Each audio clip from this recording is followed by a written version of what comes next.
Merci de nous retrouver sur Monaco Info. Voici sans plus tarder les titres que nous développerons dans ce journal. Nous nous rendrons à la projection en avant-première du film hommage au prince Régnier III au Théâtre des Variétés, auquel la famille princière a assisté lundi soir.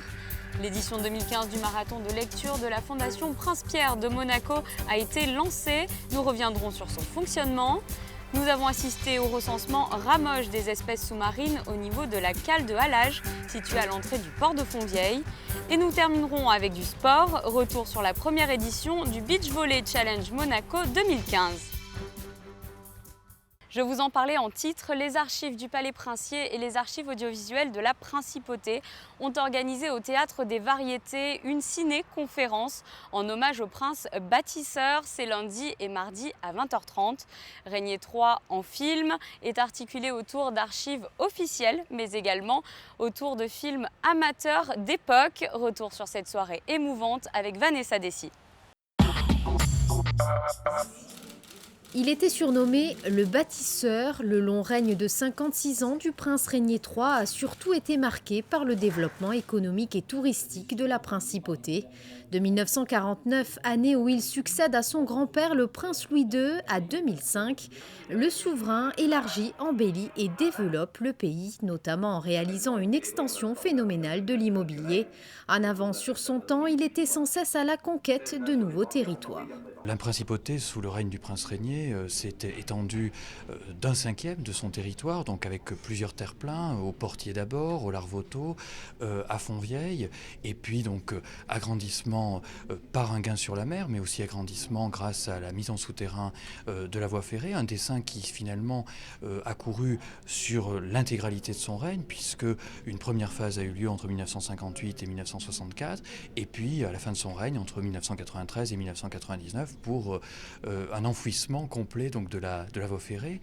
Et c'est l'architecte Le Corbusier, le grand architecte Le Corbusier, qui avait consulté par le ministre d'État de l'époque, Jacques Rueff, qui avait donc préconisé cette solution pour permettre le développement économique de la principauté en dégageant des surfaces utiles. Le prince Régnier III était effectivement un passionné, un souverain épris évidemment de politique, c'était son métier, et il l'a démontré au cours de son long règne à travers des épisodes particulièrement parfois critiques, comme dans les relations franco-monégasques en 1962, à quel point même un petit État pouvait tout à fait tirer son épingle du jeu dans une situation internationale complexe. Il faut se rappeler que la crise franco-monégasque, la semaine suivante, c'était la crise des fusées de Cuba.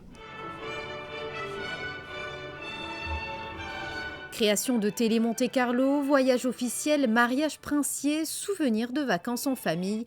La sauvegarde récente des films de la Cinémathèque du Palais Princier a permis de mettre à jour un ensemble de séquences rares sur Monaco et la famille souveraine et de recomposer un puzzle cinématographique dont certains morceaux étaient jusqu'ici dispersés. Ça a été un travail extrêmement long, à peu près 4 mois et demi de travail, puisque le règne du prince Régnier est celui de l'image, du cinéma puis de la télévision, donc nous ne manquions pas de documents d'archives. Il fallait sélectionner, essayer d'orienter notre choix pour construire un propos, et le propos c'est justement de montrer comment tout au long du règne il s'est appuyé sur les médias, il a pris l'initiative de modifier, de changer l'image de Monaco à l'extérieur et parfois même au sein même de son pays. Pour moi, c'était évidemment un grand témoignage de son engagement aussi dans le travail que nous faisons. Et évidemment, à titre personnel, avoir les 3 enfants du prince Régnier dans la salle, c'est un motif pour nous de satisfaction et un grand honneur. Plus de 250 personnalités de la principauté avaient répondu présents ce lundi soir. Dans une atmosphère chargée d'émotions, le public, à la sortie, semblait réellement conquis. Je trouve que cette soirée résume parfaitement la fin du reportage, qui est la communauté entre la famille princière et les monégasques. On l'a vu, l'émotion partagée et la présentation magnifique des 2 personnes des archives. C'est tout en délicatesse, un véritable bonheur. C'était très réussi, je trouvais très bien, très intéressant et assez complet. Je ne vais pas être très originale en disant que c'était un moment de grande émotion. Revoir des images d'archives, des images que personnellement je n'ai pas eu la chance de vivre totalement, si ce n'est par écran interposé. C'était vraiment un moment fort de pouvoir le vivre aussi auprès de la famille princière. Je trouvais que le travail de Maître Ricard et de M. Fouilleron, des archives, est tout à fait superbe. Ah, magnifique, magnifique vraiment. J'étais très touché, des moments vraiment de profonde commotion et admiration. C'était fait tout en délicatesse, tout en petites touches et du coup ça permettait vraiment beaucoup d'émotions. Je trouvais que c'était vraiment une belle réalisation. C'est émouvante. Je revois le prince et je repense au papa qu'il était. C'est un homme formidable. Et puis on revoit le visage de tous les anciens. Robbiancheri, Blanqui, Hourdequin quand il était jeune. Je suis ému. Cette ciné-conférence témoigne des passions et des engagements du prince Régnier III. Cette soirée aura permis de revenir sur les temps forts de son règne, évoquer des moments plus rares de sa vie, en se jouant parfois du temps et de l'image. La Fondation Prince Pierre a lancé l'édition 2015 du marathon de lecture à la médiathèque de Monaco. Jusqu'au 28 août, les lecteurs sont invités à lire puis à donner leur avis sur les ouvrages sélectionnés. Un point sur le fonctionnement de cette opération avec Anthony Micou. Depuis 2007, le marathon de lecture associe le public à l'action de la Fondation Prince Pierre dans le domaine littéraire. Le jury du prestigieux prix Prince Pierre de Monaco s'est réuni au mois de mai pour sélectionner les candidats à ce prix qui récompense un auteur pour l'ensemble de son œuvre à l'occasion de la parution récente d'un de ses ouvrages. On retrouve parmi les nommés Amélie Nothomb, Fred Vargas, Chantal Thomas, Anne Wiasemski et Henri Lopez. En parallèle, la Bourse de la Découverte prime un jeune auteur francophone pour son premier roman. 6 titres font partie de cette seconde sélection. Un marathon de lecture, c'est quelque chose qui doit commencer lentement, mais pas trop lentement, autrement on est largué, et puis qui doit durer assez longtemps. Donc vous voyez, pour se préparer à un marathon, on dit toujours que pour pouvoir courir 40 km, il faut pouvoir courir 20 km et puis 10 km. Donc un marathon de lecture, ça commence avec un bouquin, que ce soit le bouquin d'un jeune auteur ou d'un auteur confirmé. Et généralement, si on tient un bouquin, on va en lire un second, et ainsi de suite. Voilà, c'est ça qu'on va faire. L'opération permet de découvrir la lecture plaisir et cette année, afin de ne pas influencer les lecteurs, les membres du conseil littéraire ont choisi d'opter pour la technique du speed reading. La présentation ne se fera que par 3 phrases concernant l'intrigue du livre et ensuite une lecture d'un passage significatif, une lecture de 3 minutes. Et à partir de là, ils auront une idée du livre et ils pourront ainsi faire leur choix pour leur lecture d'été. Le marathon est devenu le rendez-vous des amateurs de littérature contemporaine. Les lecteurs ont même la possibilité de rédiger des critiques. Les 2 meilleurs seront récompensés. Ils attendent la présentation chaque année avec grand intérêt parce qu'à partir d'aujourd'hui, on découvre donc les ouvrages sélectionnés et ils vont lire pendant tout l'été ces ouvrages. Nous en discutons autour de ce qu'on appelle chez nous un thé littéraire en fin d'été et puis ensuite surtout nous rencontrons les auteurs sélectionnés pour la Bourse de la Découverte. Et là c'est un bon moment d'échange et de partage entre nos lecteurs et les auteurs. Lors du lancement de ce marathon 2015, l'intérêt pour la littérature s'est confirmé. 12 médiathèques de la Côte d'Azur étaient représentées, un chiffre en hausse par rapport aux années précédentes. Les prix de la Fondation Prince Pierre seront proclamés le 6 octobre prochain. Passons à présent à une expérience de sciences participatives. La semaine dernière, 15 plongeurs sont allés explorer les fonds marins afin de faire un état de conservation de certaines espèces. Les explications d'Anthony Micou. La cale de halage du port de Fontvieille comme point de départ de cette opération visant à préserver la biodiversité. Autour des clubs de plongée CESMM, Cap Dive et École Bleue, des plongeurs du corps des sapeurs-pompiers, de la compagnie des Carabiniers du Prince, du musée océanographique ou de la division de la police maritime et aéroportuaire. Cette campagne de recensement concerne principalement le corbe, un poisson emblématique de la Méditerranée, et la patelle ferrugineuse, un mollusque que l'on peut trouver à proximité des rochers. Avec le développement de Internet, de certains appareils photo, la connaissance des uns et des autres, il y a vraiment des experts ou des non-experts qui peuvent complètement aider à à acquérir d'autres connaissances. Les scientifiques ne peuvent pas être de partout par définition. Donc là, en l'occurrence, ce sont des plongeurs qui vont nous aider à recueillir de l'info. Afin d'enrichir les données scientifiques sur ces espèces, des fiches descriptives ont été réalisées par le groupe de travail de l'accord Ramoge. Après une présentation des caractéristiques des espèces patrimoniales par Jean-Michel Cotalorda, les plongeurs ont été minutieusement briefés. L'un des problèmes, c'est quand par exemple certains non-experts ne reconnaissent pas les espèces. Donc on va sûrement avoir des infos qui ne correspondront pas à l'espèce. Donc il faut savoir la trier, la voir. Et, en gros, l'idée c'est dans certaines zones on va avoir beaucoup de retours, dans d'autres pas du tout. Mais il y aura aussi du contrôle, c'est-à-dire que quand on voit que dans certains sites on nous signale beaucoup de corbes, beaucoup de grandes nacres, etc., les scientifiques chargés de ces études retourneront dans ces sites, parfois avec les observateurs qui nous les auront signalés, et du coup il y aura de la vérification, il y aura des recoupements, des croisées d'informations, etc., etc. Les 15 plongeurs se sont dirigés vers le terre-plein du Larvoto. Ils étaient munis d'ardoises et ont pu noter de précieuses observations. Il n'y a aucune raison que l'homme fasse disparaître ces espèces. Donc l'objectif, par exemple, ça peut être des réglementations dans certains endroits, des réglementations de certaines espèces. Mais en aucun cas, l'objectif n'est de strictement protéger une espèce ou d'interdire toute chasse, tout prélèvement, tout ça. Par contre, oui, quand des espèces sont en difficulté à cause de l'homme, c'est un peu logique de les aider à se maintenir, parce que sinon on prendrait la lourde charge de les faire disparaître. Leurs suggestions ont ensuite été enregistrées dans une base de données sur le site www.ramoge.org. L'accès est réservé aux scientifiques. Ces avis recueillis pourraient permettre d'optimiser l'outil et ainsi de le pérenniser. Samedi s'est déroulé sur la plage du Larvoto le premier Beach Volley Challenge Monaco 2015, une compétition organisée par les Carabiniers du Prince qui opposait 6 équipes composées de 3 joueurs. Plus de détails avec Dominique Poulain. Les Carabiniers du Prince Albert ont toujours accordé une importance cruciale au sport. Il fait partie de leur formation professionnelle, mais ils le pratiquent aussi pour le plaisir.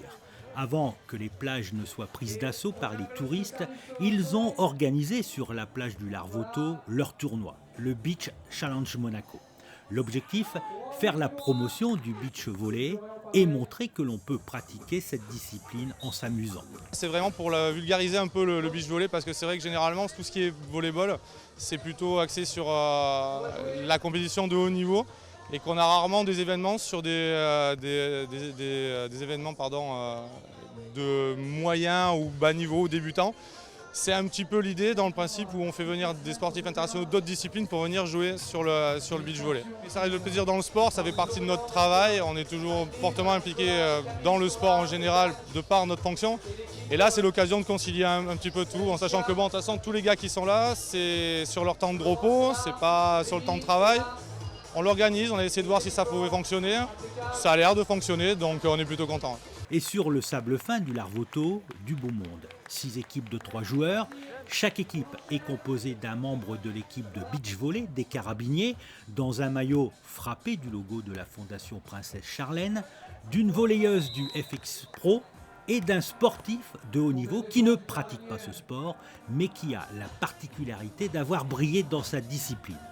Parmi ces sportifs de haut niveau, la boxeuse Adeline May, championne du monde et d'Europe de sa catégorie, le kayakiste Fabien Lefebvre, quadruple champion du monde, la nageuse Coralie Balmy, multiple championne d'Europe, Laurence Hervé, triple championne d'Europe et du monde en parachutisme, la volleyeuse Déborah Orchich, double championne de France avec le RC Cannes, et Didier Deschamps, champion du monde en 98, aujourd'hui sélectionneur de l'équipe de France. Chaque équipe est par ailleurs associée à un enfant ou à un adolescent de l'association Sourire et Partage. Une association qui aide moralement et matériellement les enfants gravement malades. Dès qu'on parle d'enfants gravement malades, il faut que l'État et tous les États, et en plus Monaco est exceptionnel, puisque déjà on sait que Monaco travaille beaucoup sur la maladie orpheline et les maladies des enfants, donc c'est vraiment génial, donc on est très content d'être à Monaco. Mais c'est vrai qu'il faut que la France également s'aperçoit qu'il y a beaucoup de maladies pédiatriques et il faut se bouger un peu plus